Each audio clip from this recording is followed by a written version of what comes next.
Our vision is that everybody who's on console has to feel like they have a great experience and they're a first class citizen. They've invested a ton in our platform. But we are not in a position, and I see it out there. I see commentary that if you just build great games, everything would turn around. It's just not true that if we go off and build great games, all of a sudden you're going to see console share shift.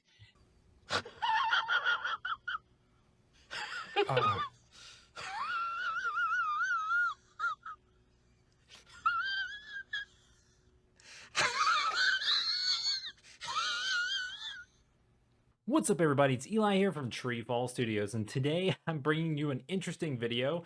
I'm going to be wading into the online space of commentary and reaction based on Phil Spencer's comments. This is something. I just played the clips for you, and this is normally not something that I do. I normally talk about game development, how to get started in game development. I will kind of go over news in the game industry if something's going on, something I'll mention while doing live streams or something like that, talk about Unity, other things like that. But I usually don't wade in too much on console holders and their decisions and how they're being run, unless, someone asks me a specific question about what kind of console should you develop for? Should I make games for PlayStation? I get that question a lot because I make a full living basically selling indie games, and most of that income comes from PlayStation.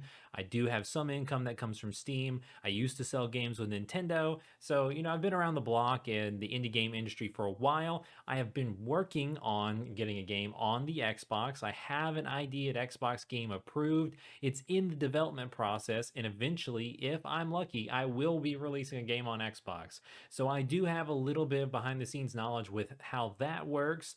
But today, everyone is talking about Phil Spencer, and they are talking about the comments he said on the end of his interview with Kind of Funny. I don't really watch Kind of Funny anymore. It's been many years since I've seen any of their content, but I saw that this just started trending all over Twitter, and it was just videos and videos.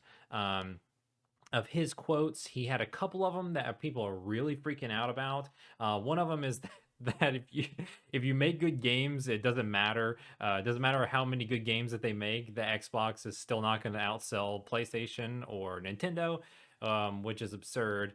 And the other thing that I don't know if as many people are pointing this out, but the one thing that bothered me the most was that he said that they lost and Xbox lost the most important generation, and that was the Xbox One generation, because they lost their digital libraries, and that everyone built up their digital libraries on PlayStation, all that stuff. So now it doesn't matter how good Starfield is, it doesn't matter how many good games they release. No one is going to buy Xboxes because they're already playing all their games on the system that they're accustomed to, because they don't want to give up their digital libraries.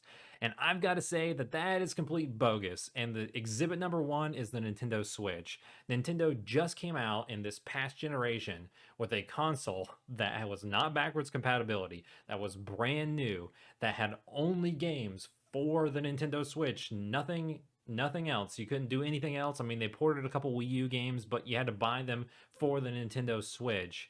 And it is now it's like going to be, in my opinion, now this is my prediction opinion, I think it will end up outselling the PS2. I think it'll be the best selling console of all time. That's a bold claim. They're sitting around like 130 million Switches, something like that, I think, somewhere. So they still have like some numbers put PS2 at like 155, some of them say like 158. I think there's like a consensus somewhere around like 156 is what you would need to beat. So Nintendo would have to shift a ton of units still, and this is the 7th year of the Switch. But I think after Zelda and Metroid, you're going to see them get there, especially with how many people are going to pick up OLED Switches, that kind of thing. That's just a personal opinion.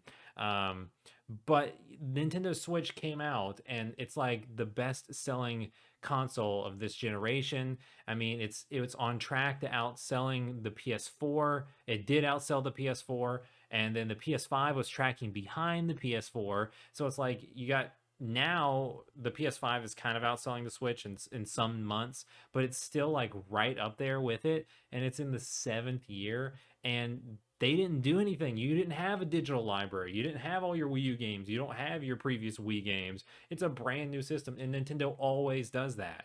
and they'll do it again. I guarantee you, whatever they come out with next, maybe it'll be a Switch 2. I don't know. It might not be, but whatever their next console system is, it would surprise me if it had backwards compatibility, because I think they'll move on to do something unique and weird. There's probably like a, I don't know, 50-50 shot for that, but it's interesting.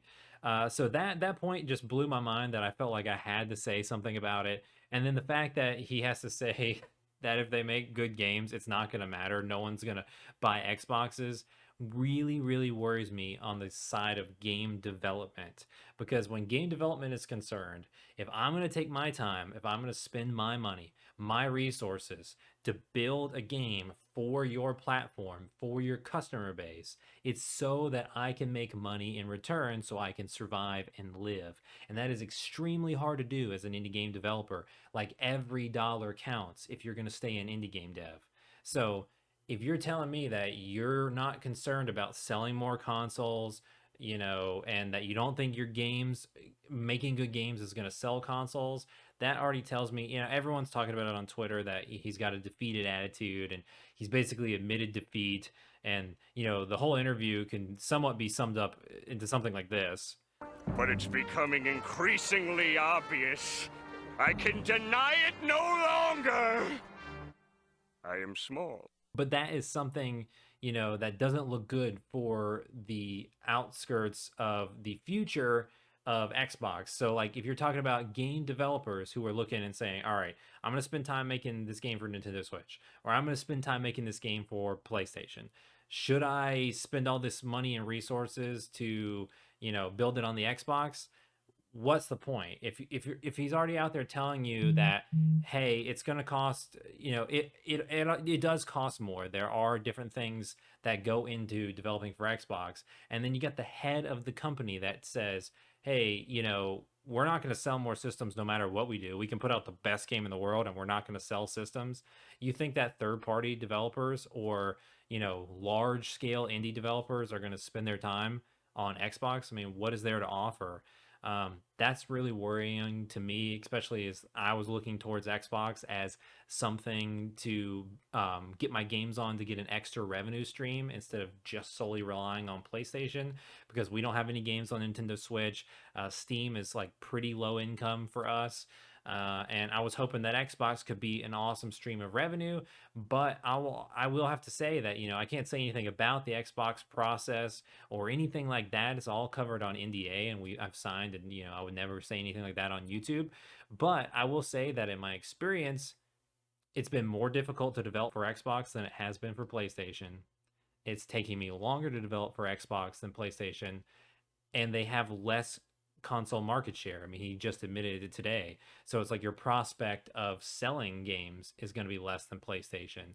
So at a certain point, there's a cost benefit analysis that someone like me has to look at and say, do I just scrap this version and get back to the next PlayStation game I'm working on? It's a high possibility. So yeah, I thought that was a very interesting interview. I didn't watch it all. I read a lot of the comments that he made in different articles, and I watched a couple of the clips on Twitter. So, if I'm wrong about something, don't come for me. Just let me know in the comments below, and, I'll make a comment correcting it in the video. But, from what I saw, I thought that was very interesting. I'm not here to bag on Phil Spencer or Kind of Funny or anything like that, and say that, the interview was bad, or, why was he even out there doing this kind of thing. Or I'm not out there like calling for his job like everyone else, like Phil Spencer's got to go. I just disagree with his comments. And, if the current way that they're looking at things at Xbox reflects the way his comments came across, they're too worried about all digital libraries, and, they're not worried about making good games, and, they're worried about expanding, Game Pass into more sections of the market. Well, they're going to cease to exist. That's just a matter of time, because people aren't going to make games for that. There's got to be return for developers, and there's got to be a reason to buy the Xbox. If every single game comes out on the PC, if every single game is cloud streamable onto your Samsung TV or whatever, what's the point of buying an Xbox? There is no point. People have a limited amount of time and a limited amount of money. they're going to have to choose what to spend their money on, and they're going to have to choose what games to play in their free time. If you're not making good games, they're not going to choose those games. And if you're not if you're really, really expensive and there's no reason to have that Xbox, they're going to buy something else. They're going to buy a PlayStation. They're going to buy an extra Nintendo Switch and have an OLED hanging around. All of those factors alone are very worrisome. The future of game development for Xbox looks kind of interesting. If you're a game developer, let me know in the comments below. Have you ever made a game for Xbox? What was your experience? Do these comments from Phil Spencer worry you? Are you a super hardcore Xbox fan? Does this make you sad? Are you still hopeful for the brand of Xbox? Let me know in the comments below. I thought it was a very interesting video, and everybody's talking about it, so I said, hey, you know, I gotta throw out my 2 cents. Little worrisome on the no good games are going to sell our hardware, because basically good games have sold all hardware in the past. So that's just what I think about this. I hope you guys have a wonderful day. Let me know what you think about it in the comments below. I'll catch you in the next video.